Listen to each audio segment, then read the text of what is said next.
Good morning. Good morning. Welcome on this exciting morning, and thank goodness for the people before us that planted these wonderful trees so that we can relax under the shade. My name is John Sellers. I'm the mayor of Sulphur Springs, and I'm also the local marker chair. And it's my honor for us to be here today to dedicate this recorded Texas historical landmark, only the second one in Hopkins County. So sit back and enjoy a little history of College Street and the Ashcroft House. We will now have the pledges to the American and Texas flags.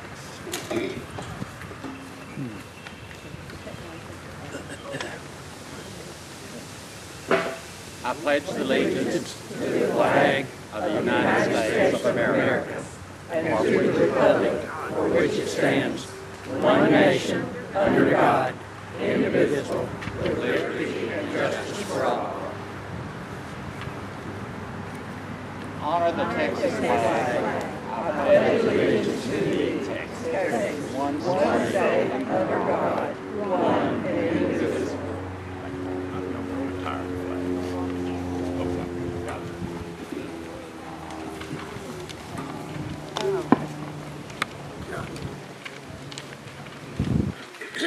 We will now have the invocation by Emily Glass, our Mayor Pro Tem.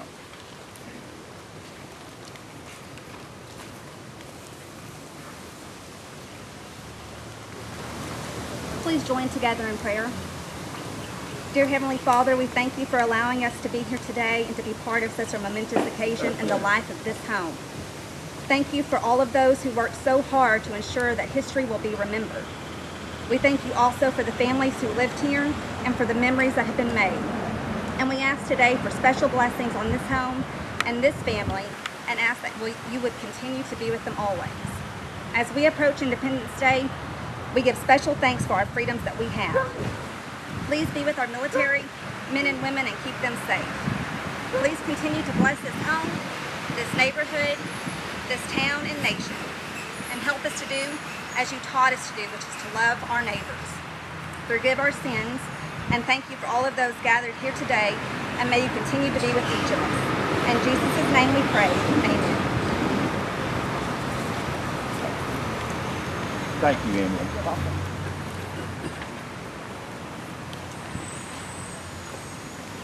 All right. Now you're going to have to deal with me for most of the rest of the ceremony. I would first like to explain to you shortly what we're doing here. A lot of y'all are familiar with Texas historical markers.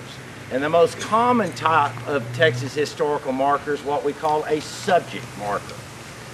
But today we are honoring a little bit different type of marker. And this is, as I said earlier, called a recorded Texas historical landmark.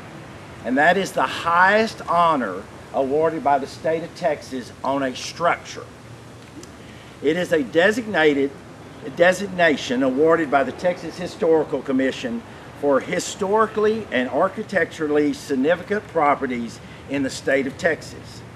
A RTHL is a legal designation and the highest honor that the state can bestow on a historic structure. Purchase and display of historical marker is required component of the RTHL. Because of its legal designation, owners of RTHL designated structures must give 60 days notice before any alterations are made to the exterior of the structure. Changes that are unsympathetic may result in the removal of the designation and the historical marker. We know that's not going to occur here. There are 3,600 RTHLs in the state of Texas. The only other one in Hopkins County is our courthouse. It also is on the National Register of Historic Places, but at some point it was also placed on the state register. So this is number 2, and we are very excited that it's here.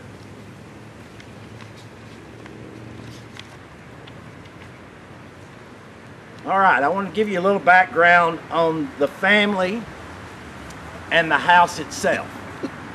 And right now I want to compliment the Monzingos, Vivian and Monty, for all their due diligence and hard work on researching this structure. And there are times with the requirements and the things that you have to do that it can become discouraging. And they continue to pursue forward. And we were able to get this wonderful designation. Ironically, in the history, you know, me as a historian, I'm always looking for resources. And as some of you know, I purchased the building downtown at 200 Church from the Ashcroft family 5 years ago.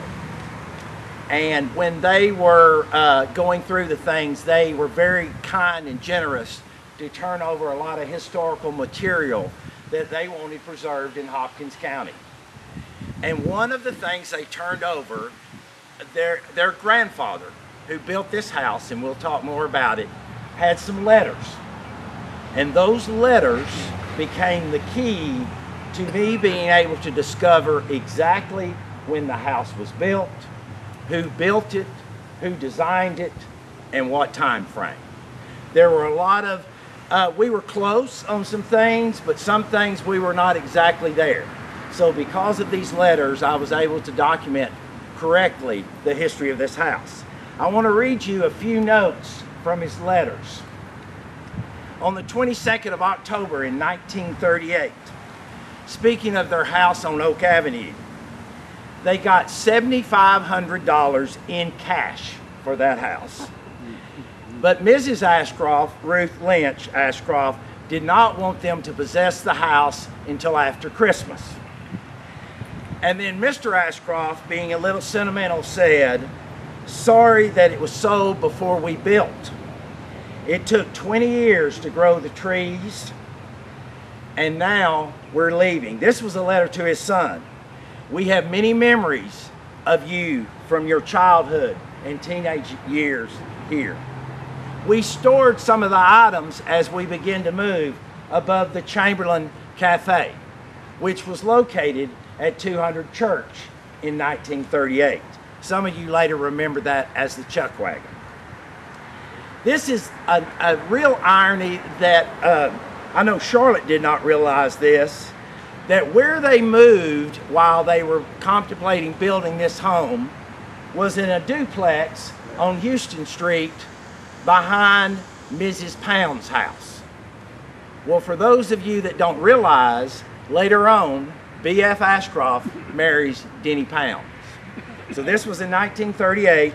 She had a new duplex. She had lost her husband, and she'd built these for income. He said, "It's a nice place, and your grandmother is moving in beside us." But apparently, they did move before Christmas. He also mentioned in November of 1938 that he sold a cow. Guess there wasn't going to be room at the duplex, but he made $20 on that cow. Then in November of 1938, also being nostalgia, he said Papa bought up here in the year 1900. I bought my lot in 1917 and finished the home in 1921. We had an architect from Tyler over here last week. He'd been looking at colonial type houses in Dallas. And on the Foscue lot where we stand now, a colonial should look really nice. Then skipping to March of 1939, still finishing plans. The schoolhouse next door, which unfortunately is not there now, looks really nice. I was afraid we wouldn't be able to build a schoolhouse nice enough to go with our house. But now I'm wondering if I can build a house to live up to the school. Also, during this time period, he was serving on the school board. On the 22nd day of March of 1939, he said, "Mr. Simons says he's completed our blueprints. Mr. Lawless, who is J.W. Lawless, that's the mystery man that we did not know for a long time who the actual contractor was on the house, but it's all in these letters. He had also built Enos L's house and Mr. Chandler's house, which is the white low colonial out on Jefferson Street. And he said, we will probably trade with Mr. Lawless. In June, he said, the home's coming along very well. Very little of the brick is done, but the framing's all done. We just purchased rock wool insulation. On the 4th of July, he wrote, we've selected the color of the tiles in the bathroom. And a lot of those tiles are still there. August the 8th, it's still going slow. Starting to put on the slate roof and putting in the windows. The contractor thinks now it'll be 2 months. On the 14th day of September, we're putting up the big white columns. 5 of 6 of them are there. There are 17 men working here today on this home. On the 3rd of October, he said, still work to be done. The shutters and the balustrade are being put on the top of the porch. On the 20th of October, he told his son, Ruth has received her beautiful dining room paper. On the 26th of November, we're still painting our house. We will start to work on the floors, and on Monday, we're planning the driveways. 16th of November, home still unfinished. Down to the inside painting, papering, and dressing floors now. The Zubair paper is to be hung, the French hand-painted, scenes of old castles, palms, and flowers. On the 28th of October, he said, I ordered the electric elevator. Mrs. Lynch is going to loan us the money to put in that elevator. Putting up the balustrade, we're screening the sun porch. There are 3 painters at work today, as well as 3 sanding the floors, 2 iron or screen men, and 5 of them are working on the lawn. Then he wrote his sister in California on the 1st day of January 1940. We have moved in that big house. We moved in on Saturday, December the 23rd, 1939. So there's the exact. Then we drove to Nacogdoches for Christmas. There were many things that happened at this house. In the year of 1940, in October, Ruth was a member of the Waverly Club, and she wanted to hold a tea here to introduce the community to her home. You will see as you look up there, I have the register from that day when people came. Unfortunately, Charles Franklin Ashcroft died in 1946. He only got to live in this house for about 6 years. Ruth stayed in here, entertained, and continued to live here. There's the story about Forrest Gregg, a young man that lived in Birthright. There was a football player. He needed to live in town. In the 1950s, it was still very difficult at times for people to come to town, and he needed to be near, and the coaches realized his potential. So Mrs. Ashcroft decided to let him stay in the house, in the room above the garage. So, and when Forrest Gregg came here several years ago to speak at a banquet, he mentioned the kindness of Mrs. Ashcroft and how that helped start him on his career. Ruth remarries in the early 60s. She builds her new home next door that is designed by the son of the architect. By the way, the architect is Shirley Simons from Tyler that has built a lot of the homes here. Then she asked her son and his family of 3 children to move to the big house. This is the house that you need to be in now to raise your family. So in 1964, B.F. Ashcroft and Denny Ashcroft and their 3 children, Frank, Beth, and Charlotte, moved here. And of course, Charlotte and Beth started attending school across the street. There were many a high school event held here. Pictures on the grounds, pictures on the staircase. I have a very this is my neighborhood. I grew up here for the first 10 years of my life. Went to school right there. walked there, knew everybody that lived in this area, had a great uncle that lived in the red house across the street. Very important to me. I had another personal connection to this house and this family. My grandmother, Mattie Vaden, lost her husband as a young lady, and she started working some, but the work she did was to stay with families.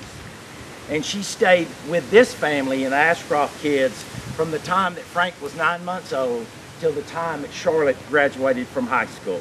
So I spent a lot of time here with her and visiting with our dear friends. Charlotte and I attended Houston School together. Our mothers graduated from high school together. Denny passed away in 1991, and BF continued to live in this home until the early 2000s. A little bit more about the actual family and house. My role as the marker chair in helping and encouraging the designation of this historic house and its significance to Sulphur Springs. And I'm actually following one of the inhabitants that was mayor of our fine city. B.F. Ashcroft was mayor of Sulphur Springs in the late 1950s. The love and passion of history, where my hometown is concerned, and also my personal connection to this house, this neighborhood, and this family.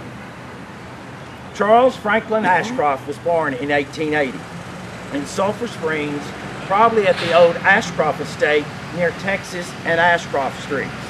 And he was the son of B.F. Ashcroft I and Lida Higgins Ashcroft. Ruth Lynch was born on this very street, on the south side and west of Lamar Street. Later, the Sherwin and Pogue home. She lived here until 1904 when she was a nine-year-old girl and moved with her father, Rufus Lynch, and mother, and he was associated with a shoe company and lived in Lufkin, excuse me, and traveled to the East Texas area.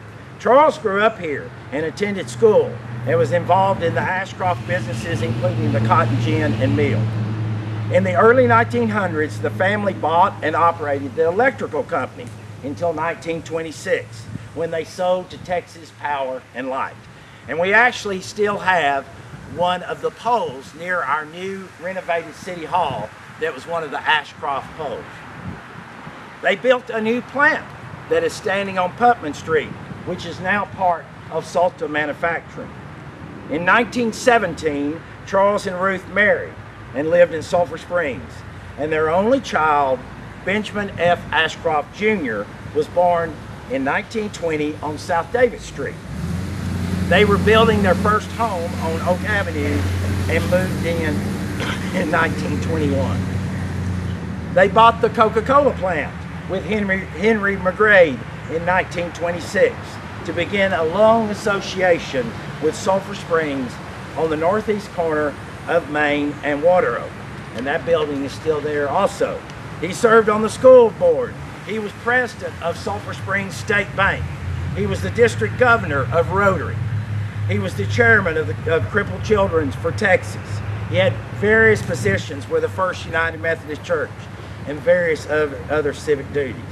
Ruth was president of the District Women's Forum in the 1920s and belonged to various clubs in Sulphur Springs, including the Waverly Club and the City Cemetery Society. After her husband's death in 1946, she served on the Board of Regents for the Texas Women's University.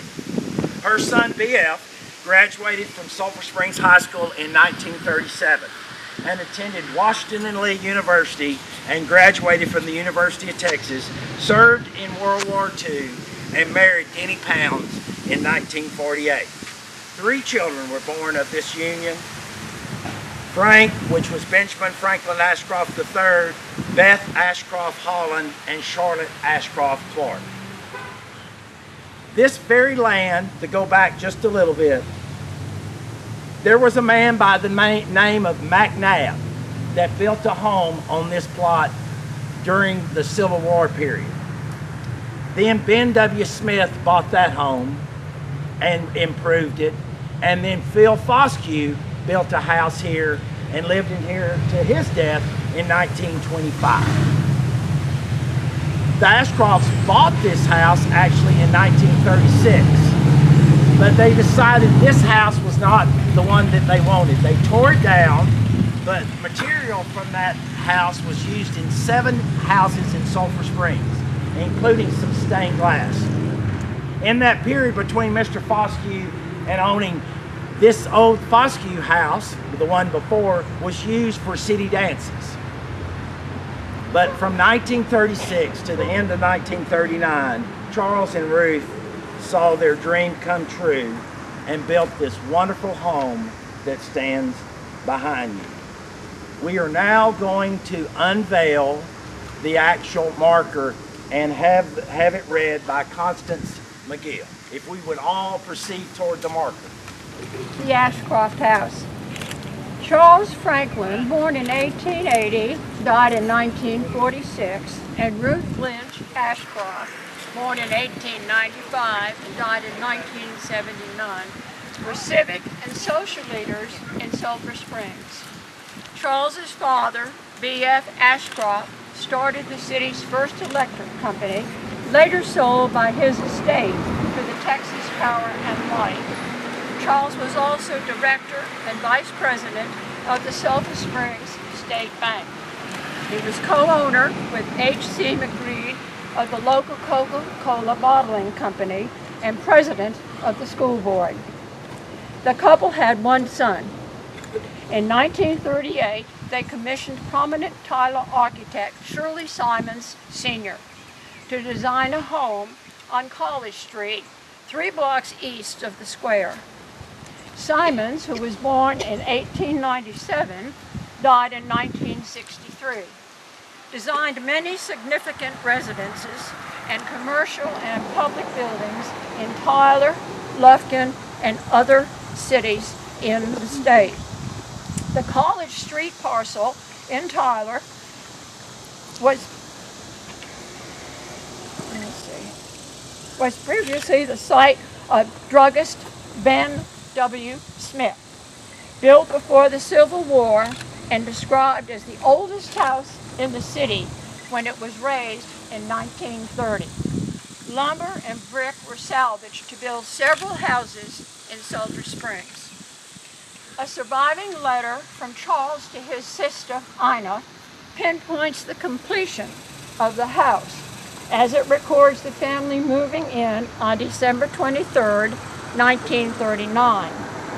Prominent features of the 2-story colonial revival-style house include its full-width front portico, supported by 6 Ionic columns, white-painted brick veneer, balcony over the front double doors, and east and west extensions with corner quoins. The first floor windows have intricate cornices, while those extensions on the roof is pierced by brick chimneys and a central cupola with the weather vane.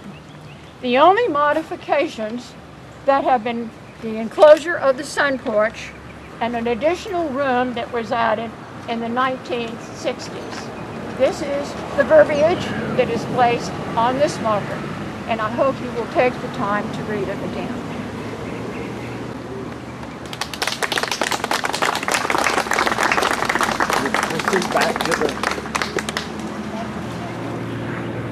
I would like to introduce to you the present owners of the home. They have lived here 3 years and have taken such wonderful care of this house and have done some beautiful renovations. This is Vivian and Monty Monzinga.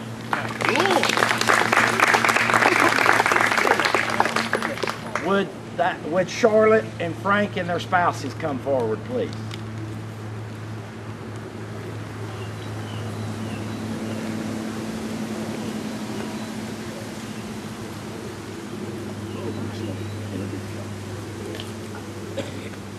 I just wanted to introduce to you, if you did not know them, these are 2 of the 3 children of B.F. and Denny.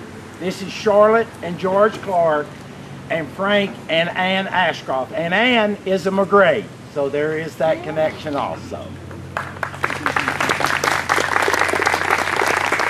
if y'all will join us on the porch for refreshments, and there's some pictures, and we have a registry we want you to sign if you have not signed as of now. Thank you so much.